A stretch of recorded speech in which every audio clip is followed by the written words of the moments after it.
Günün Nəbzi proqramının qonağı Mərkəzi Bankın sədri Elman Rüstəmovdur. Verilişdə Azərbaycanda valyuta siyasəti ilə bağlı məsələlərə aydınlıq gətiriləcək.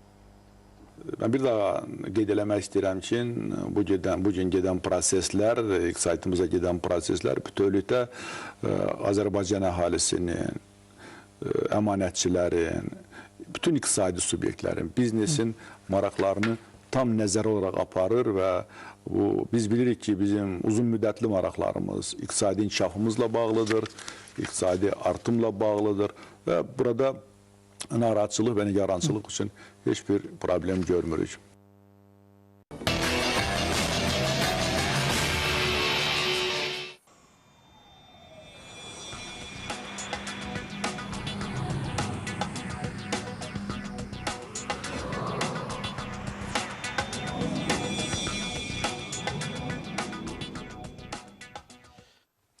Axşamın efirdə Günün Nəbzi proqramıdır. Azərbaycan Respublikasının Mərkəzi Bankı məzənnə siyasətində dəyişikliklər edib və islahatlar tətbiq etməyə başlayıb. İndi bu islahatların mahiyyəti haqqında danışmaq üçün studiyada qonağımız Mərkəzi Bankın sədri Elman Rüstəmovdur. Elman mənim xoş gəlmisiniz. Xoşumuz xeyir. Elman mənim məzənnə siyasətində dəyişiklik hansı zərurətdən irəli gəldi və xahiş edirəm bu qlobal kontekstdə nədən ibarətdir bu zərurət?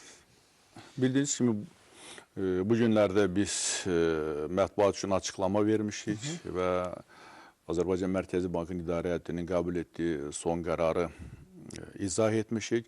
Lakin görünür, ictimaiyyət üçün, televiziya tamaşaçıları üçün daha geniş açıqlamağa ehtiyac vardır. İlk növbədə demək istəyirəm ki, bu heç də yeni bir maliyyə innovasiyası, yenilik deyil. Yada salmaq istəyirəm ki,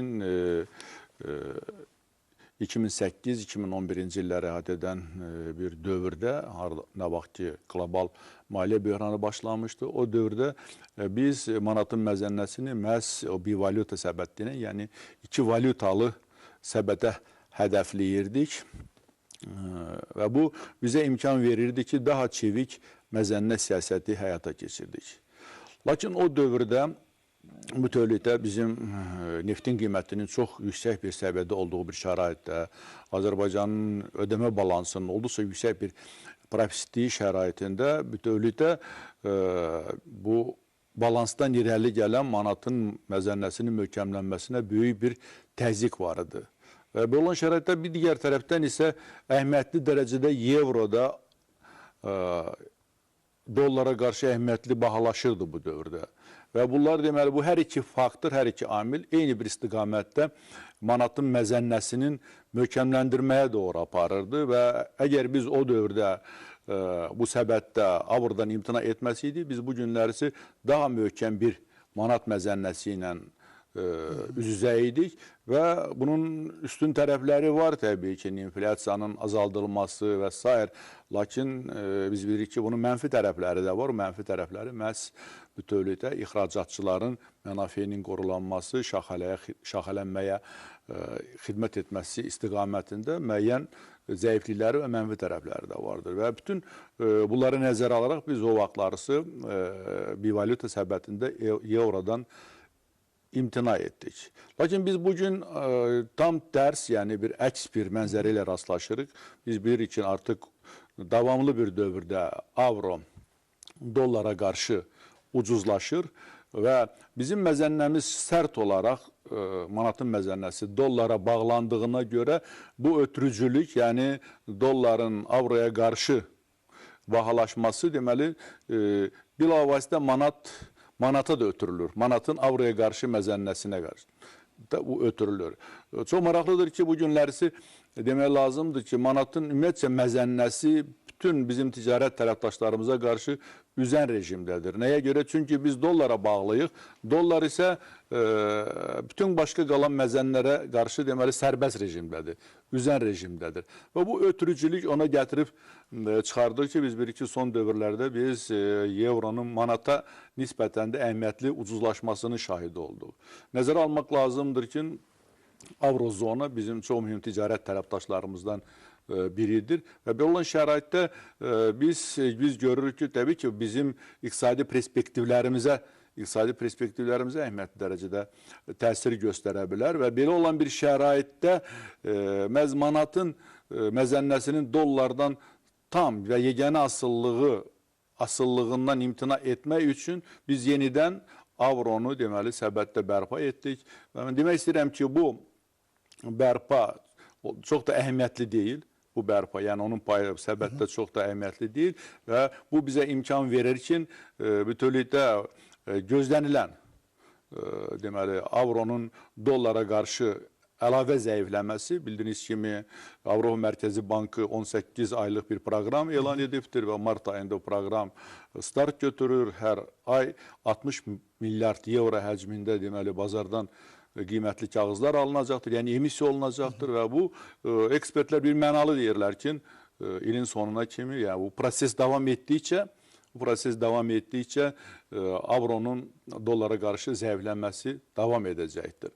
Və biz bunu eyni prosesdən, yəni keçib qutarmış artıq ABŞ dollarının evroya qarşı münasibətində də biz gördük ki, Federal Rezerv Sistemi bu siyasəti yerinə yetirəndə davamlı olaraq artıq dollar evroya qarşı ucuzlaşırdı.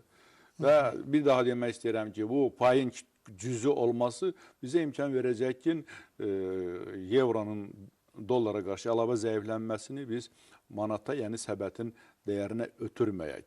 Bütövlükdə bu nə verir? Bütövlükdə mən bir daha deyirəm, biz sərt olaraq dollara bağlılıqdan bir qədər uzaqlaşırıq və digər əhəmiyyətli ticarət partnyorumuzun valyutasında, yəni evronun da deməli məzənnət siyasətimizin müəyyən olunmasında istifadə edirik. Bu bizim məzənnət siyasətimizə məlum çeviklik gətirir.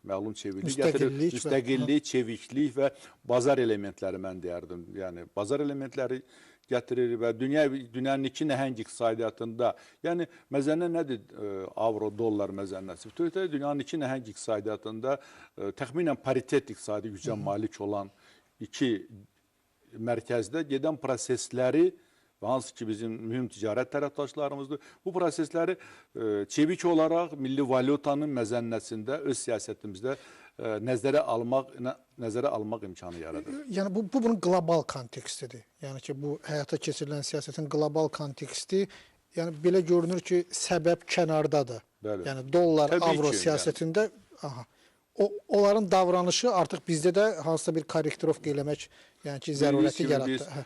Biz ötən görüşümüzdə də qeyd eləmişdik ki, Azərbaycan iqtisadiyyatı bugün dünya iqtisadiyyatının tam üzvü bir hissəsi. Bizim çox güclü inteqrasiyamız var. Mən onda qeyd etmişdim ki, yada salmaq istəyirəm ki, bugün bizim milli məhsulumuzun 3/4-ü, yəni ticarət dövriyyəmiz bütövlükdə deməli, xarici ticarət dövriyyətimiz milli məhsulumuzun 3/4-ünü təşkil edir. Bu olan şəkildə biz qlobal mühitdə gedən proseslərə kənarda durmaq imkanımız yoxdur. Həm də başqa milli valyutalarda analoji reaksiya verirlər. Lirə. Təbii ki, o proseslər hər yerdə gedir. O cümlədən qeyd eləmək istəyirəm ki, qonşu Rusiyada da deməli, orada da məzənnə rejimi bir valyutadır. Təbii ki, onların özünün iqtisadi, ticari dövrələrinə, Evrozonu ilə, dollar zonası ilə olan münasibətlərdən asılı olaraq, onlar da bir valyuta səbət rejimindədirlər. Biz qlobal kontekstdən danışdıq. Daxili iqtisadi kontekstdə bunun mənası nədir? Daxili iqtisadi kontekstimiz olduqca güclü və olduqca dayanıqlıdır. Əgər hamını düşündürürsə ki, manatın zəifləməsi üçün fundamental amillər var mı? Mən bir mənalı demək istəyirəm ki, uzun müddətli, davamlı, kronik manatın zəifləməsi üçün bugün heç bir fundamental amil yoxdur.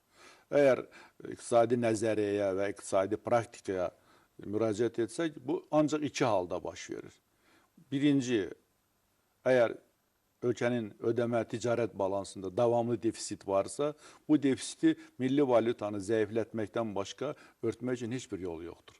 Yəni, milli valyutanın zəifləməsi bütövlükdə gətirir nəzəri olaraq və praktiki olaraq idxalatın azalmasına, bahalaşmasına və bunun təbii ki, azalmasına, digər tərəfdən isə ixracatçıların stimullaşdırılmasına və ixrac potensialının artırılmasına.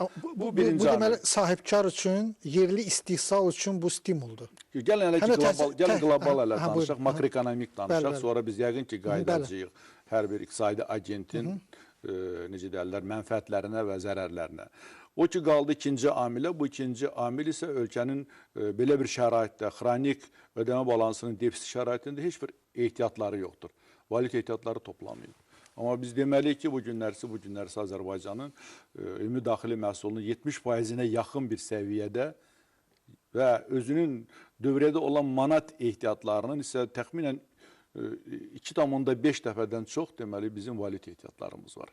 Yəni örtən, bugünkü dövrədə olan manatı örtə biləcək valyuta ehtiyatlarımız var. Yəni ki, bu iki fundamental səbəblərdən praktikada, iqtisadi praktikada rast gələn heç biri Azərbaycanda yoxdur. Və belə olan şəraitdə Azərbaycanda manatın fundamental zəifləməsi üçün heç bir xronik deməli zəifləməsi üçün heç bir fundamental amil yoxdur. Təbii ki, amma biz dedik ki, bütövlükdə dünya bazarında, qlobal kontekstdə, geoekonomikada gedən proseslərə biz reaksiya verməliyik. Bu reaksiya təbii ki, manatın məzənnəsinə müəyyən çeviklik gətirir. Bu iş növbədə evrodan gələ bilər, evronun. Lakin dəyişikliklər əgər baxsanız, mübadilə məntəqəsindəki o rəqəmləri, dəyişikliklər orada 4 rəqəm olur adətən.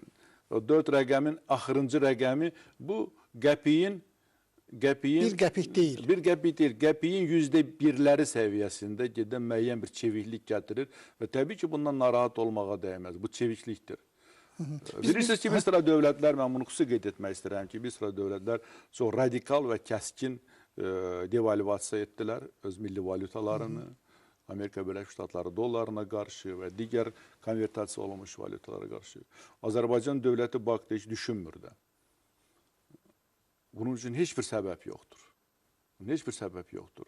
Təbii ki, bu iqtisadi agentlərin, əhalinin əmanətləri olan, manat yığımları olan, biznesin, hansı ki, bu günlərisi bilirsiniz ki, manat Azərbaycan ərazisində yeganə ödəniş vasitəsidir. Təbii ki, bunların maraqlarına tam zidd olan bir şey olardı və başqa dövlətlərdən fərqli olaraq, biz bunu addım atmadıq və bir mənalı olaraq deyirəm ki, bu belə bir şey də düşünülmür. Elman müəllim, siz artıq danışdınız, amma biz bununla bağlı ayrıca suallar qoyacağıq. Dediniz, iqtisadi agentlərlə bağlı. Əgər idxal azalırsa, ixracat stimullaşırsa, deməli, yerli istehsalçı, həm ixracatçı, həm də yerli bazar üçün işləyənin imkanları yaxşılaşır. Çünki əgər idxal azalırsa, onun məhsulu daha yaxşı satılır. Təbii ki, bizim əsas strateji deməli, məqsədimiz bundan ibarətdir ki, bütövlükdə ölkədə iqtisadi artımı stimullaşdıraq, o cümlədən Cənab Prezidentin dəfələrlə qeyd etdiyi kimi ixracatın stimullaşdırılması siyasəti aparılsın.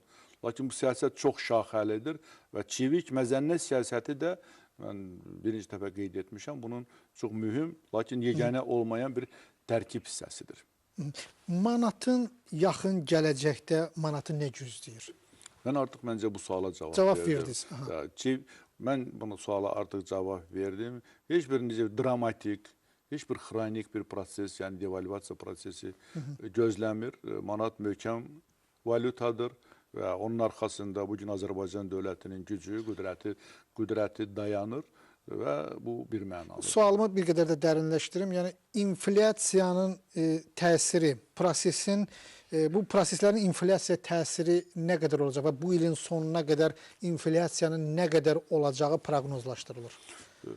Çox mənim dediklərim kontekstdən çıxardılır və iki qlobal prosesi qeyd eləmək istəyirəm. İlk növbədə qeyd eləmək istəyirəm ki, təbii ki, müəyyən çeviklik, məzənnə çevikliyi idxalatı bahalaşdıra bilər. Lakin nəzərə almaq lazımdır ki, bu günlərsi biz... İdxalı bahalaşdıra bilər. Təbii ki.